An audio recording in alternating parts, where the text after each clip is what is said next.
जय श्री कृष्णा। नमस्कार फ्रेंड्स। ओम नमो भगवते वासुदेवाय नमः। जैसा कि आप सभी जानते हैं कि पितृपक्ष चल रहे हैं। आज पितृपक्ष का द्वितीय दिवस है।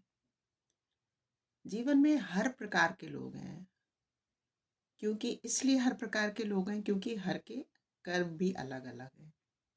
जिसके जैसे कर्म वैसे ही उसका फल। ये तो आप और हम सभी जानते हैं और बहुत अच्छी तरह से इस बात को जानते हैं। इसीलिए एक घर में जन्म लेने वाले 3 बच्चे, 4 बच्चे, यहाँ तक कि 5 बच्चे, आजकल तो इतने नहीं होते हैं, उनके भाग्य भी अलग-अलग होते हैं। वो इसलिए क्योंकि जैसा कि मैंने अभी पहले कहा, क्योंकि वो अलग-अलग कर्म करके आते हैं।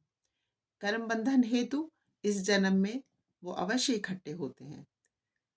तब माता-पिता ये देख के स्वयं ही चकित होते हैं कि कोई भाग्य में कहीं जा रहा है, कोई भाग्य से अपने कहीं जा रहा है। भाग्य क्या है? हमारा प्रारब्ध। जो हम कर्म करके आते हैं उन्हीं के अनुरूप हमारा रिजल्ट आता है और उन्हीं के अनुरूप हमें यहाँ पे जन्म मिलता है। क्यों कोई बच्चा एक धनी परिवार में जन्म लेता है और क्यों एक बच्चा एक निर्धन के यहाँ जन्म लेता है?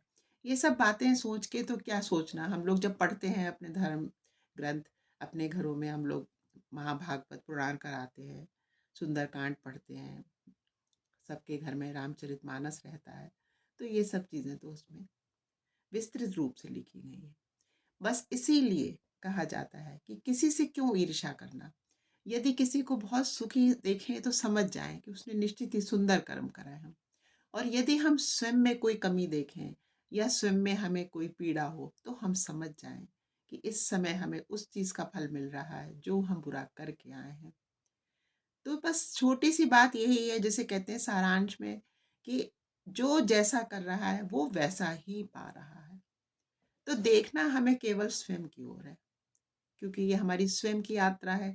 यदि दूसरे को देखने में हमने अपना समय व्यर्थ कर दिया तो हम स्वयं क्या कर रहे हैं? हम तो ये अपनी यात्रा को व्यर्थ कर में जाने दे रहे हैं। तो हमें दूसरे में नहीं देखना, हमें स्वयं में देखना है कि कहाँ तक हम सुधार कर सकते हैं, कितना मैक्सिमम हम अच्छा कर सकते हैं।